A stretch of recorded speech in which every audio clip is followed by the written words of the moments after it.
मेरे शेल्टर की एक और प्यारी सी बच्ची जिसकी ज़िंदगी में बहुत कुछ बताने को है, सीखने को है, वो आपसे बात करना चाहती है। जी बेटा। मैं ये कहती हूँ कि मेरी जो पहली मम्मा थी और उनका तो इंतकाल हो गया। फिर जब उनका इंतकाल हुआ है तो फिर मेरे पापा ने दूसरी शादी की। जब मेरी स्टेप मदर आई तो वो भी बहुत अच्छी थी, मेरे साथ बहुत अच्छी रहती थी। तो पापा की तो शुरू से आदत थी, पापा ने शादी के बाद उनसे फिर लोगों से कर्जे लेना शुरू कर दिए, उधार वगैरह। तो इस चीज़ पे मम्मा को अच्छा नहीं लगता था। मम्मा बोलती थी कि नहीं, हम लेते हैं तो देना भी चाहिए, और ये हमारे अल्लाह भी कहते हैं। तो ये पापा बात नहीं मानते थे, जिससे मम्मा पापा की बहुत झगड़ा होता था। यानी इसी मामा वजह से पापा का झगड़ा बेटा इस बात पे होता था, आप लोगों के किसी मामले पे आप पे नहीं होता था। वो एक बहुत अच्छी खातून थी। जी, वो मुझे बहुत प्यार से भी रखती थी, मेरे साथ बहुत अच्छी रहती थी, पापा के साथ भी बहुत अच्छी रहती थी। लेकिन फिर पापा ने उनसे लड़ाई शुरू की, तो जिसके पीछे मम्मा ने उनको छोड़ दिया था। लेकिन मुझे मम्मा के साथ रहना पसंद था, क्योंकि मुझे मेरी पहली मम्मा का प्यार बिल्कुल भी नहीं मिला था, जिसकी वजह से मैं अपनी मम्मा के साथ रहना चाहती थी। तो मैंने पापा को भी छोड़ दिया। तो जब हम मम्मा के साथ रहते थे तो हम नानी के पास चले गए, जो मेरी दूसरी नानी थी, क्योंकि बेटा दूसरी नानी कौन? यानी जब आपकी अपनी अम्मी का इंतकाल हुआ तो अम्मी की अम्मी नहीं थी? वो उनसे मैं मिली ही नहीं बिल्कुल, क्योंकि वो उन्होंने जब शादी की थी तो उनका जब इंतकाल हुआ था ना, तो मैं बहुत छोटी थी। तो इसलिए मुझे किसी का भी नहीं पता। अपने जो सगे ननियाल वाले थे, बिल्कुल मुझे उनका ना किसी का पता है, ना मैं किसी से मिली, सिर्फ अपनी मम्मा का पता था। उसके बाद जब हम मेरी जो दूसरी नानी है, हम उनके पास जाके रहने लगे।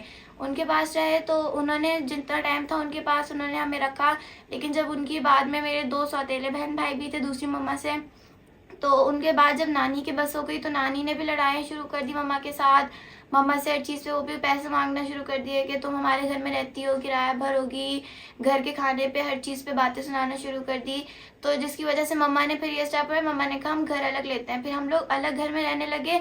तो जिनसे पापा ने कर्जा लिया था, तो मम्मा के साथ वो मतलब मम्मा उन वो जो पापा के फ्रेंड्स है जिन्होंने पापा ने कर्जा लिया हुआ था, फिर उन्होंने मेरी मम्मा को बुला के उनको मर्डर कर दिया था। तो उनको आपके पापा के साथ मम्मा नहीं रह रही थी क्या? नहीं, पापा को हमने बिल्कुल छोड़ ही दिया था, हम अलग रह रहे थे। लेकिन आपकी सेकंड जो आपके फादर की जो मिसेस थी, इनके साथ आप रह रही थी और ये जी, आपके साथ इतना अच्छा रह रही थी कि आपको बाबा के साथ भी बाबा को छोड़कर इनके साथ ज़्यादा सेफ्टी एंड सिक्योरिटी का जी, एहसास होता था। ठीक है, ये एक बहुत ही खुश आइंद बात है। ये एक बहुत दिल को अच्छे लगने वाली बात है कि माँ माँ होती है और उसके साथ वो जो हम दो लफ्ज़ लगाते हैं सगे और सौतेले के, वो लफ्ज़ लगाने की ज़रूरत नहीं है। जो अच्छा इंसान है, जो अच्छी औरत है, वो माँ के रूप में हर तरह से बेहतरीन है। और यहाँ तक कि वालिद को छोड़कर ये उनके साथ रह रही हैं। तो जब आप लोग साथ रह रहे थे तो फिर अब्बा के दोस्तों ने कैसे कांटेक्ट कर लिया अम्मा से?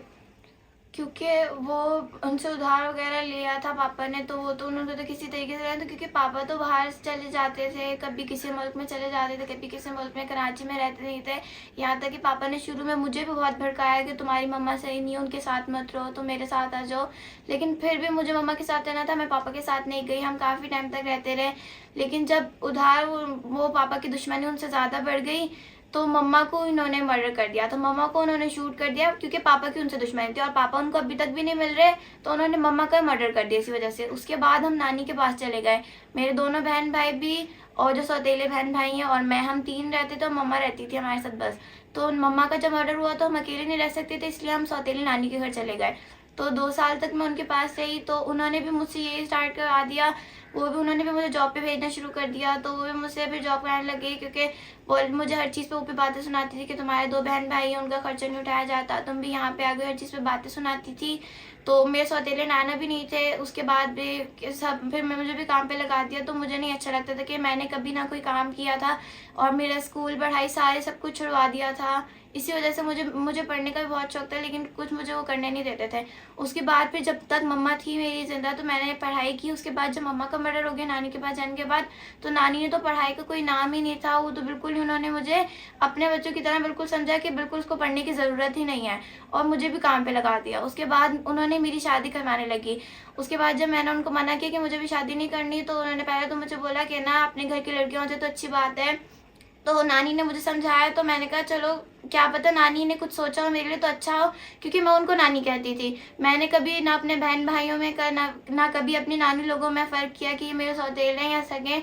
मैं बिल्कुल अपनों की तरह उनको समझती थी। तो उनको नानी मैंने कहा क्या पता वो मेरी बेहतरी के लिए कुछ अच्छा सोचा हो, इसी वजह से फिर मैंने छोड़ दिया। मैंने कहा क्या पता नानी अच्छा कर रही हो।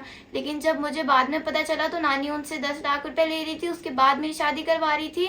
और उन्होंने क्या कहते हैं, जिससे शादी करवा रही थी वो पहले से भी शादीशुदा थे, उनके 2 बच्चे भी थे। उसके बाद मैं वहाँ से अपने घर से भाग के और वहाँ पे अपनी फ्रेंड के घर चली गई थी। फिर मेरी फ्रेंड मुझे यहाँ छोड़ गई। यहाँ पे मैं आलिया मम्मा के साथ रहती हूँ, तो मैं यहाँ पे रह के बहुत खुश हूँ। लेकिन मैं जितनी कोशिश कर रही हूँ मैं अपनी पिछली ज़िंदगी को भुला दूँ, फिर भी नहीं भुला पाती। तो मैं ये चाहती हूँ कि जैसा मेरे साथ हुआ ज़िंदगी में कभी भी दुनिया में किसी भी लड़की के साथ ना हो। एक इंसान, एक बच्ची ये चाहती है कि ये दुख दोबारा ना दोहराया जाए, क्योंकि वो सब बातें इसके दिल पर गुजरी हैं। और ये भी एक बात है कि इंसान अपनी ज़ात में अच्छा या बुरा होता है।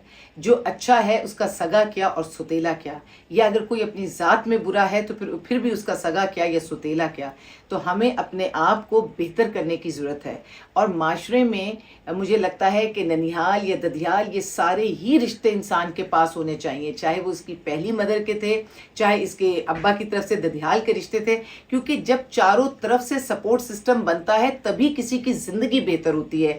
अगर कोई ऐसा एक इंसान किसी ऐसे शख्स के हाथ लग जाए किसी भी रिश्ते में, जब उसको ये पता चल जाए कि इसको आगे पीछे कोई पूछने वाला नहीं है, देखने वाला नहीं है, हमसे सवाल करने वाला नहीं है, तो फिर मैंने उन बच्चों के साथ, चाहे लड़के हैं चाहे लड़कियां हैं, उनके साथ मैंने बहुत कुछ बुरा होते देखा है। तो सोसाइटी में जितने रिश्ते हैं उन्हें निभाना चाहिए और अपने ख़ानदान को साथ लेकर चलना चाहिए। ख़ासकर ख़ानदान में जब कोई यतीम हो जाए या यसीर हो जाए, या उनके होते हुए भी अगर कोई जुल्म और ज़्यादती है, जब तक कोई खुश है आप भी खुश रहिए, लेकिन अगर कोई तकलीफ़ में है तो आगे बढ़कर उसकी मदद कीजिए। और बच्चों से ज़्यादा कीमती चीज़ कोई भी नहीं है। इतनी प्यारी बच्चियों को अच्छे हाल में अपने घर में आबाद होना चाहिए। अल्लाह करे कि ऐसा हो, आमीन।